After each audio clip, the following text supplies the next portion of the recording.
사랑하는 반생 여러분 모두 평안하셨습니까? 오늘 장년교과 제9가 예루살렘에서의 논쟁입니다.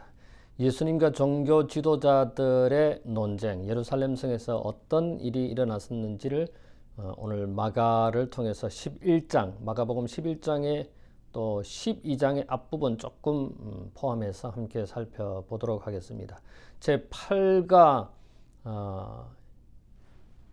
예수님께서 제자들에게 가르치시고자 했던 내용, 그것은 제자도의 두 번째였습니다.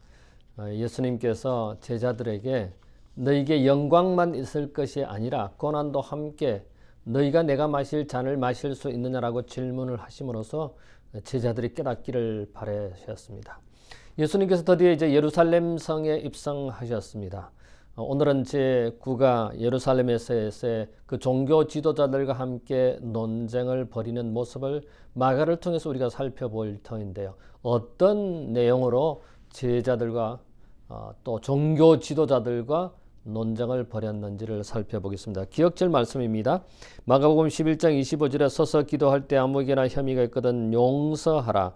그리하여야 하늘에 계신 너희 아버지께서도 너희 허물을 사하여 주시리라 하시니라.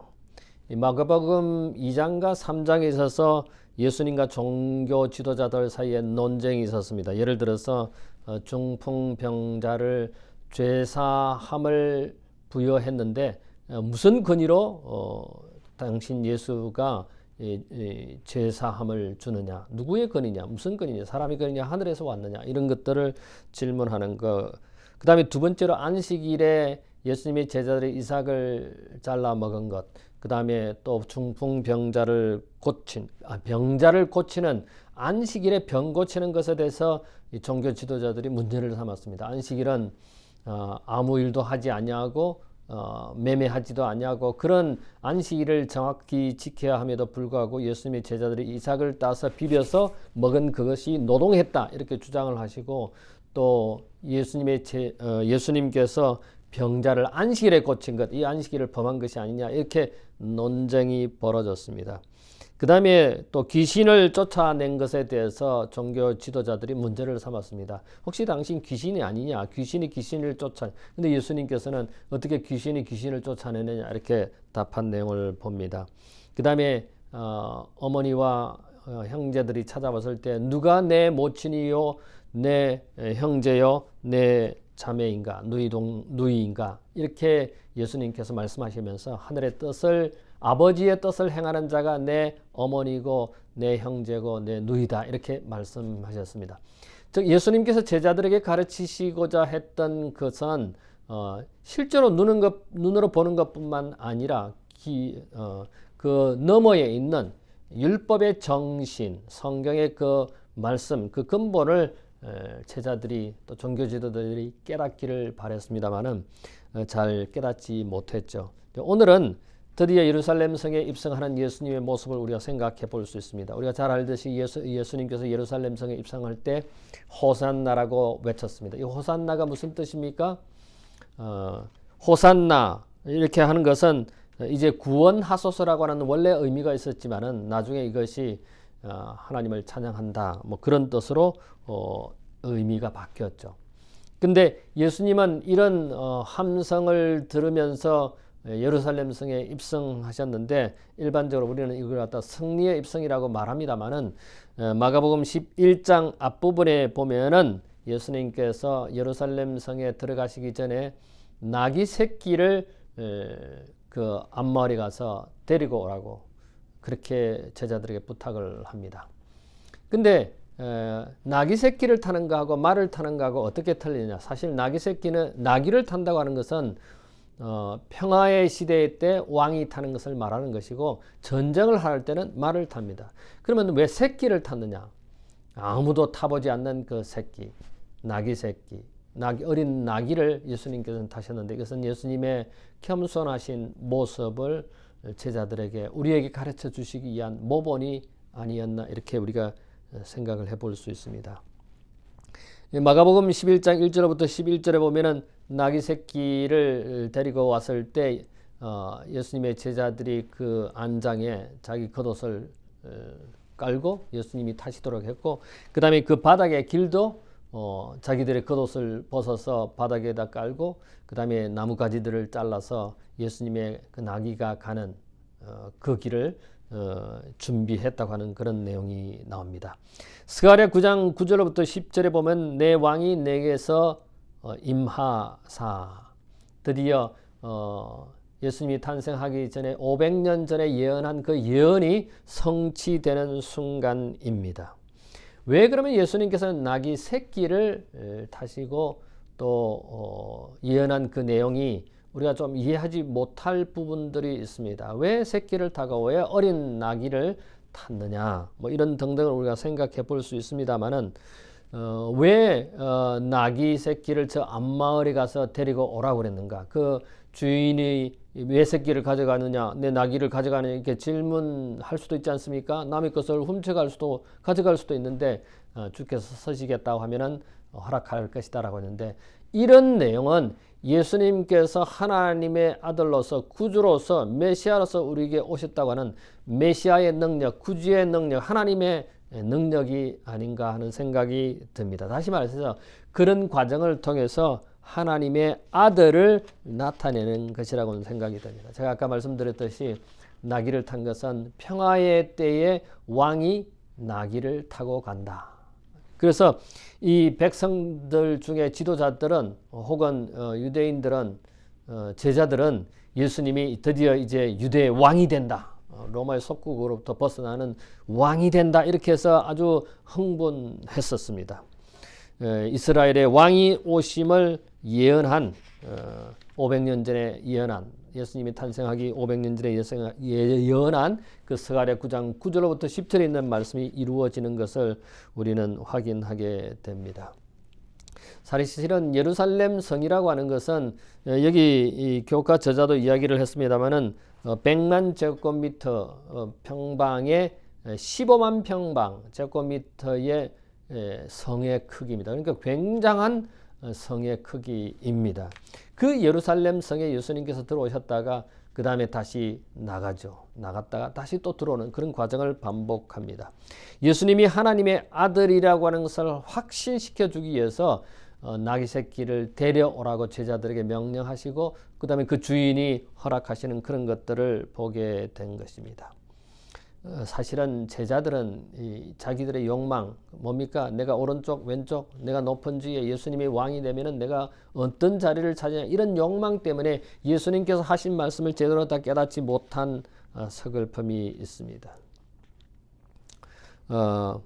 그런 성리의 입성 가운데 이제 예루살렘 성 안에서 종교 지도자들과 논쟁이 벌어지게 되는데, 그것이 둘째 날 월요일 소재입니다. 마가복음 11장 12절부터 26절에 보면은 예수님께서 아마 아침에 일찍 예루살렘 성으로 들어오시는 과정에 있어서 배가 고프셨던 것으로 생각이 됩니다. 그래서 무화과 나무에 혹시 무화과를 얻을 수 있을까 해서 접근을 했는데 그때 무화과가 없는 것으로 인해서 예수님께서 그 열매 없는 무화과 나무를 저주하고 심판한 기록이 나옵니다.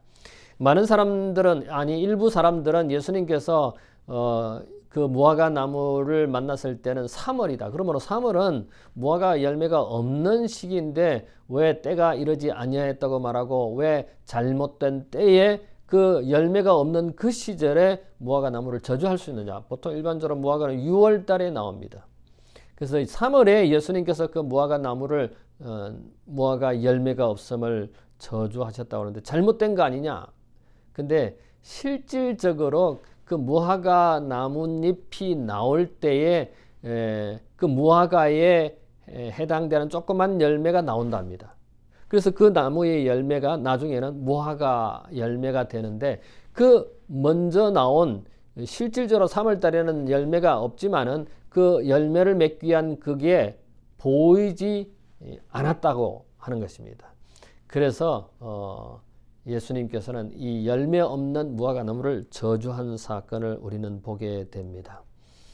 무화과 나무 열매가 없어서 저주한 그리고 영원히 열매를 맺지 못할 것에 대해서. 그래서 나중에 예루살렘 성에 들어갔다가 다시 나올 때 보니까 제자들이 보니까 무화과 나무가 메말라 있는 것을 발견했지요. 그 다음에 또 다른 하나는 예수님께서 성전을 청결하게 하는 사건을 우리는 봅니다. 그래서 이 성전 청결과 또 무화과 나무에 대해서 볼 때 우리가 하나님께 기도하면은 또 하나님의 응답을 받을 수 있다. 또 예수님의 그런 모습을 통해서 이 산을 바다로 가게 할 수 있다. 어떻게 하면은 한 알에 조그만 겨자씨만한 믿음이 있으면은 그 일이 가능하다라는 것을 이야기하고 있습니다. 그 다음에 우리가 기도할 때에 용서해 줘야 된다라는 사실을 예수님께서 강조하고 있습니다. 예수님께서 성전을 청결케 한 것은 이사야 56장 7절에 보면은 성전은 이방인들의 게다 뿐만 아니라 유대인 모든 이방인들을 포함해서 만민이 기도하는 집이라고 하는 것을 이야기하는데, 이것은 지도자들이 성전을 강도의 도굴로 만들었다고 예수님께서 말씀하시면서 청결을 한 것을 우리는 알 수 있습니다. 사단의 계략은 우리 인간의 그 욕심과 결탁해서 거룩한 곳에 가장한 것이 있게 한다고 하는 사실입니다. 오늘날 우리에게 있어서는 이런 면들이 있지 않을까. 예를 들어서 무화과의 나무에 먼저 있는 그 열매를 맺힐 수 있는 그런 것이 과연 우리의 삶에 있는가, 우리 신앙인에게, 우리 그리스도인에게 있는가를 생각해 볼 수도 있습니다. 저주받은 나무와 깨끗해진 성전을 보면서 종교 지도자들이 예수님께 어려움을, 그래서 예수님을 붙잡아 죽이려고 하는 그런 의도가 다분히 있어서 이의제기를 하고 질문을 하고 예수님을 어렵게 하려고 했지만 예수님은 지혜롭게 이것을 잘 대처하신 모습을 봅니다. 셋째 날에 화요일 서주에 보면은 예수님께서 성전 청결을 한 것에 대해서 지도자들이 무슨 근의로, 누구의 근의로 너가 당신이 이 성전을 깨끗게 한다고 이렇게 야단이냐, 성전 청결을 하는 그 권세는 누구로부터, 하늘이냐 아니면 사람이냐라고 질문할 때 참 애매한 질문이었습니다. 만약 예수님께서 자신의 권위가 하나님으로부터 온 것이라고 만약에 말씀하신다면은 그는 시골 목수밖에 없는 그 나사렛에 있는 그 예수가 무슨 죄사함을 또 권세를 가졌느냐, 이렇게 비꼬는 그런 사태가 일어날 것을 알았기 때문에 이러지도 못하고 저러지도, 만약에 그분이 권위가 사람에서 왔다면 답을 한다면은 어리석은 사람으로 처할 것을, 어리석은 사람으로 여길 것을 예수님께서 아셔서 그 예수님께서는 그 함정을 깨뜨려 보시고 대답을 오히려 질문으로 대답합니다. 침례 요한의 침례는 하나님께로부터냐 사람에게로부터냐, 이렇게 질문을 해서 질문한 그 종교 지도자들이 오히려 어려움에 빠뜨리는 그런 상황이 됩니다. 마가복음 12장에 가서 12장 1절부터 12절에 보면은 포도원의 비율이 나옵니다. 소출을 그 주인이 떠나면서 그 포도원을 잘 관리하고 소출이 생길 것을 잘 이야기했습니다만은, 그래서 이 주인이 그 소출을 얻으려고 가지려고 종을 보냈는데 때리고, 그 다음에 두 번째 종을 보냈더니 머리에 상처 나게 능욕을 했고, 그 다음에 세 번째 종을 보냈을 때는 죽임을 당하는, 그 종이, 보냄을 받은 종이 죽임을 당하는 그런 모습을 우리는 보게 됩니다. 이 과정은 예수님께서 이 땅에 복음을 여러 수세기 동안 주셨고 말씀하셨고 선지자를 통해서 했지만은 선지자들이 어려움을 당했고, 마침내 예수님께서 이 땅에 오셨지만은 그를 십자가에 못 박혀 죽게 만드는 그런 사건을 상징적으로 설명하고 있습니다. 유대교 종교 지도자들은 메시아를 기대했던 것은 사실입니다. 그런데 이 헤롯이 제사장들과 서기관들을 불러서 그 메시아가 어디서 나올 것인지를 질문하게 됩니다. 여러분, 메시아가 구주가 어디서 났습니까? 우리가 잘 알듯이 베들레헴에서 났는데, 이 사람들은 생각하기를 나사렛에서 난 것으로 그렇게 생각을 하고, 나사렛에서 무슨 선한 선지자가 나느냐 할 정도로 악한 동네, 그렇게 좋지 않은 동네로 그 메시아가 아닌 것으로, 나사렛에서 난 그 선지자를 아닌 것으로 그렇게 생각하는 것입니다.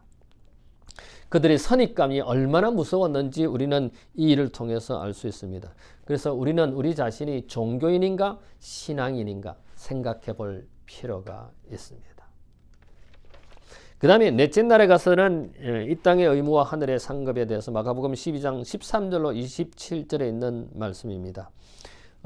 이 종교 지도자들이 세금을 내야 되느냐 말아야 되느냐 세금 문제에 대해서 예수님께 질문을 했습니다. 만약에 세금을 내지 않으면 예수님이 잘못됐다고 하는 것을 자신 스스로가 공표하는 것이기 때문에 세금 내는 것에 예수님을 어렵게 하는 질문을 했습니다만 예수님께서는 한 데나리를 가져와서 그 데나리에 누가 거기에 그려져 있는가 그렇게 질문을 해서 정부에 그 국가에 세금을 내야 되고 하나님의 것은 하나님께 바쳐야 된다고 예수님께서는 똑 부러지게 말하는 것입니다. 그 다음에 또 이제 질문이 죽은 자의 부활에 대한 것이었는데 사두개인들은 부활을 믿지 않았죠. 그래서 그들은 모세 오경만 성경으로 받아들이는 집단이었는데 주님이 다시 이 땅에 혹은 사람이 부활하는 것을 죽음에서 살아나는 것을 믿지 않은 자들이었습니다. 예수님께서는 그것에 대해서 말씀을 하셨죠. 죽은 자가 부활하면은 예를 들어서 형제 7명이 있는데 차례로 그 부인이 죽었을 때 그 형제 동생들이 그 형수를 아내로 삼아서 결국 그 형수가 죽으면은 나중에 맨 마지막에 형수와 결혼한 사람의 그 형수도 부인도 죽는다면은 그 7명의 형제들이 부활했을 때 과연 그 죽은 형수는 죽은 형제들은 또 부인은 누가 짝이 되느냐고 질문을 하게 됩니다. 여러분 누가 짝이 됩니까? 예수님께서 대답하시기를 하늘나라에는 장가가는 일도 없고 시집가는 일도 없을 것이라고 대답함으로 인해서 그 종교 지도자들이 예수님을 어렵게 하는 것을 간파하시고 해결하셨습니다. 우리가 이 땅에 있으면서 현장에 일어나는 이 땅에 이 나라 이 도시 이 국가를 무시하면 안 됩니다. 그래서 이 국가의 법을 지켜야 되고 우리가 살고 있는 소속된 그 도시의 법을 지켜야 합니다. 그리고 그 지도자들 위해서 기도해야 합니다. 뿐만 아니라 우리는 먼저 프라이어리티가 우선적으로 하는 것은 하나님의 법을 준수하는 것입니다. 그래서 하나님의 것은 하나님께 드리고 또 가이사의 것은 가이사에게 드려야 하는 것을 의미합니다. 여기에 시대 소망 605척에 보면 전제가 잘못된 질문이라고 말합니다. 예수께서는 부활 때에는 장가도 아니가고 시집도 아니가고 하늘에 있는 천사들과 같으니라고 말씀하셨습니다. 자, 다섯째 날에는 가장 큰 계명이 무엇냐고 종교 지도자들이 예수님께 질문을 했습니다. 근데 첫 번째 계명은 뭡니까? 하나님을 사랑하는 겁니다. 목숨을 다하고 뜻을 다하고 힘을 다해서 마음을 다해서 하나님을 사랑하고 그 다음에 내 이웃을 내 몸과 같이 사라고 하는 것이 이것이 큰 계명이라고 예수님께서 말씀하셨습니다. 여러분 계명의 십계명은 사실은 이 십계명은 성경에 십계명이라는 단어가 없습니다. 언약입니다. 언약의 말씀입니다. 이 언약의 말씀이 두 개의 판에 돌비에 기록되어서 넣어졌습니다. 사실은 하나님 사랑, 이웃 사랑하는 이 사랑이라고 하는 단어는 고대에 이 조약을 할 때 사랑이라고 하는 단어를 표현했다는 것입니다. 이 사랑이라고 하는 단어는 우리가 말하는 그런 남녀간의 사랑보다는 충성, 성실히 이행할 것을 의미하는 단어가 바로 이 사랑이었다는 것입니다. 그래서 이를 다른 말로 말하면 언약, 또 다른 말로 말하면 관계인 것입니다. 하나님과 하나님 백성 사이의 약속이고 관계라는 것입니다. 그래서 이 언약의 말씀은 우리가 십계명이고 성경이라고 하는 사실입니다. 십계명에 보통 두 개의 판으로 이루어져 있지 않습니까? 첫 번째 판, 두 번째. 첫 번째는 첫째 계명부터 네 번째 계명. 그 다음에 두 번째 판에는 다섯 번째 계명부터 열 번째 계명인데 이것은 하나는 하나님의 것이고 하나는 백성들의 것이라는 것입니다. 자, 첫 번째부터 네 번째 관계되는 계명은 언약의 말씀은 하나님에 관련된 말씀이고 다섯 번째부터 열 번째 계명, 두 번째 돌비는 우리 인간들에 관한 말씀, 계명, 언약이라고 하는 사실입니다. 우리가 언약을 지키지 않으면 그 언약은 깨지는 것입니다.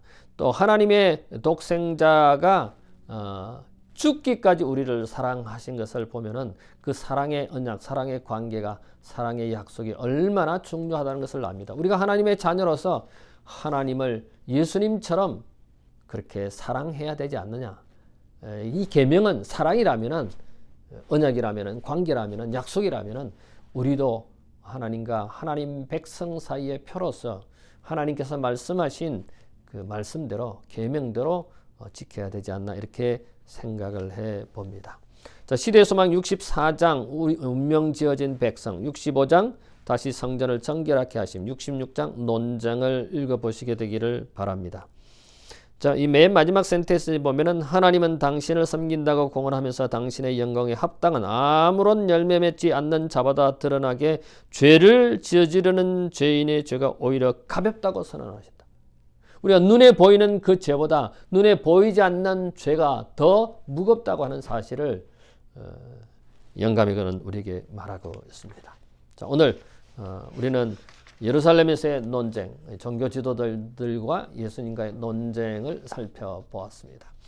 자, 제10과는 다음 주는 마지막 때입니다. 드디어 재림의 때에 재림에 관련돼서 그 재림의 시기에 어떤 일이 일어나고 무슨 문제가 생길 것이고 또 재림의 광경은 무엇인지를 우리가 공부하게 될 것입니다. 이 다음 한 주도 교과 공부를 잘 연구하셔서 여러분이 영적인 신앙적인 유익을 얻게 되기를 간절히 바랍니다. 잠깐 머리를 숙일까요? 고마우신 우리들의 하늘 아버지, 오늘 저희들에게 다시 가르쳐 주시니 감사합니다. 하나님, 우리가 가르쳐 주신 이 말씀을 잘 깨닫고 우리의 삶에 실천할 수 있는 우리 모든 반생들 되도록 인도해 주시옵소서. 감사하오며 예수님 이름으로 기도하옵나이다. 아멘.